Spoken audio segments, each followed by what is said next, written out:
Hi hello' নমস্কাৰ বন্ধুসকল, কি খবৰ? ভালে আছে? আশা কৰিছোঁ আপোনালোক সকলো ভালে আছে আৰু ভগৱান কৃপাত ময়ো ভালে আছোঁ। আজি যাম মই আমাৰ এটা ধুনীয়া এটা লোকেশ্যন, চেঁচা পাহাৰ। তাত এটা মই ৰেচিপি বনাই দেখুৱাম আৰু মই খামো। কেনেকৈ বনাম সকলোখিনি দেখুৱাই গৈ থাকিম। চাই থাকিব আজিৰ আমাৰ ভিডিঅ'।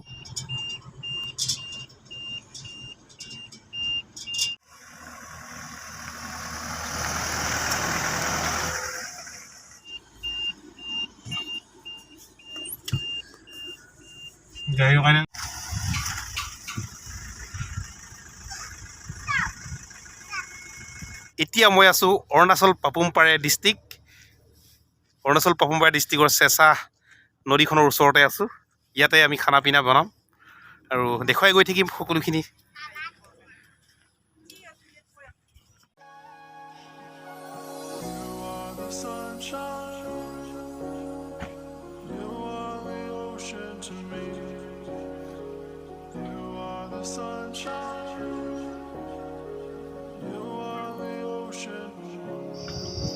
এয়া কুকাৰত আমি ভাত উঠালোঁ, এয়া কেৰাহী পাতিলোঁ, এতিয়া তেল বাকি দিছোঁ।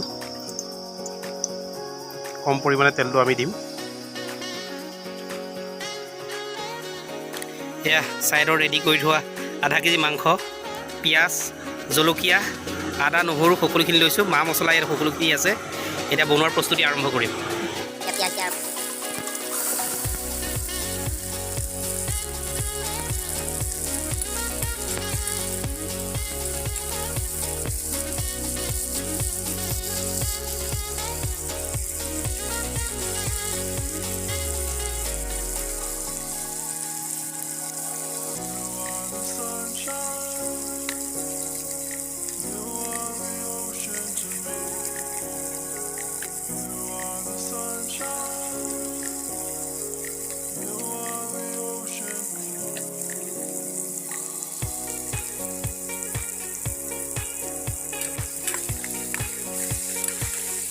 সকলোখিনি মা মছলা দি লৈছোঁ আৰু ইয়াত ধুনীয়াকৈ পূৰা লাল ফ্ৰাই কৰিম। পিঁয়াজটো পূৰা ৰঙা হ'ব দিম। তেলটো বহুত কম পৰিমাণে দিছোঁ আৰু পিঁয়াজটো ধুনীয়াকৈ আমি লালকৈ ভাজি ল'ম। লালকৈ ভাজি লোৱাৰ পাছত আমি ইয়াৰ পাছত গাহৰি মাংসখিনি দিম।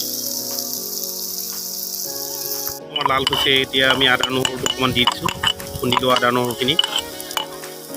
আজি কিহৰ লগত বনাম গম পাইছেই, গাহৰি মাংস আৰু খৰিচা টেঙা। খৰিচা টেঙাৰ লগত হয়তো গাহৰি মাংস বহুতে খাইছে, তথাপিও খুব কম মানুহে গাহৰিৰ লগত খৰিচা টেঙা কম খায়। আজি মই বনাই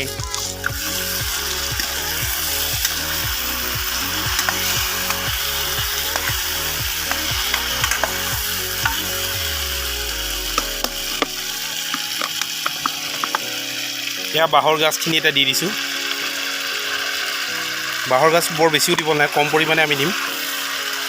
কম পৰিমাণে দিলে যাতে মাংসটো গ্ৰেভিটোৰ লগত সম্পূৰ্ণৰূপে লেট খাই পৰিব লাগিব।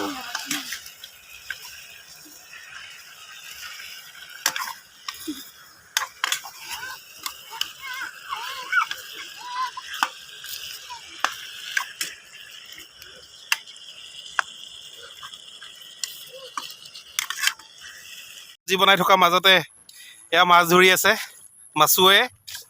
এইফালে আমাৰকেইটা সেইকেইটা মাছ ধৰি আছে। মাছ পাইছেনে ঐ খুৰী? মাছ পাইছেনে? পাইছে ন? কি মাছ? সেই সোপা দেখিছেনে? এই সোপা পোনা পোৱালি সোপা, এই সোপা খেলিছ নে তহঁতকেইটা? বেটা ক'ত যাৱ? বেটা ক'ত যাৱ? চা এইফালে চাই দে।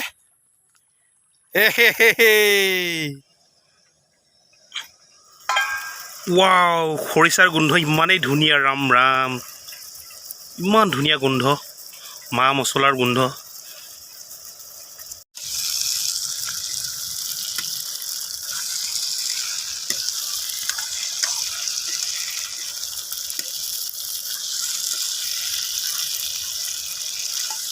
মাংসখিনি বৰ্তমান তেল এৰিছে আৰু তেনেকৈ তেল এৰিলে মাংসটো মানে অকণমান ড্ৰাই স্মক গোন্ধ এটা ভাৱ এটা আহে। সেইটো কাৰণে অকণমান ড্ৰাই হ'ব দিছোঁ।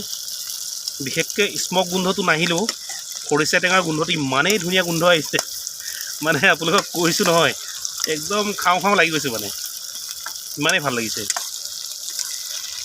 মোটামুটি আমাৰ গাহৰি আৰু খৰিচা টেঙাৰ চব্জিটো সম্পূৰ্ণ হৈ গৈছে পূৰা গ্ৰেভি হৈ গৈছে আপোনালোকে চাওক আপোনালোকেও এনেকৈ বনাই খাই চাগে তথাপিও আপোনালোকে মই যেনেকৈ বনাইছোঁ তেনেকৈ বনাই খাই চাবচোন বিৰাট ভাল লাগিব আৰু খৰিচা টেঙাৰ যিটো গোন্ধ ইমানেই ধুনীয়া ইমানেই সুন্দৰ মানে আপোনালোকৰ খাদ্য তৈয়াৰ হ'ল বাঁহৰ খৰিচা টেঙা আৰু গাহৰিৰ মাংস এয়া মই লৈ ল'লোঁ খৰিচা টেঙা আৰু গাহৰি মাংস ফটককৈ মুখত নোলায় তথাপি এয়া লৈ ল'লোঁ চাওক এয়া চাওক লৈছোঁ এতিয়া মই খাম খাই কেনেকুৱা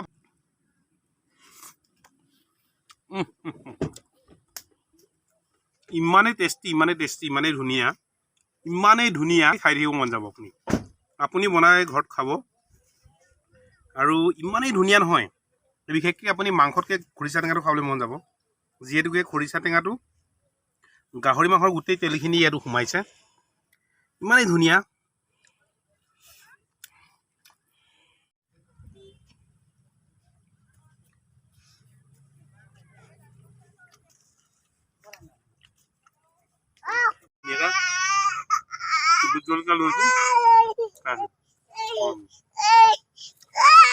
এয়া খৰিচা টেঙা অকণমান মই লৈ লৈছোঁ খৰিচা টেঙাটো বিৰাটেই খাই ভাল লাগিছে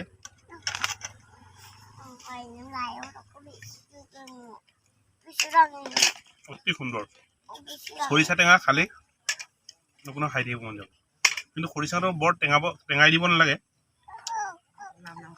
3 দিন বা 4 দিন ৰাখি থোৱাত খৰিচা টেঙাৰ লগত গাহৰি মাংস বনাব বিৰাট খাই ভাল লাগে যদিও আপুনি বেছিকৈ ৰাখে হয়তো 6 মাহ 7 মাহো ৰাখে বহুতে আপুনি ধুই ল'ব প্ৰথমতে 2 বাৰ বা 3 বাৰ ধুই ল'ব তাৰপিছত বনাই খাব বহুত টেষ্টি হয়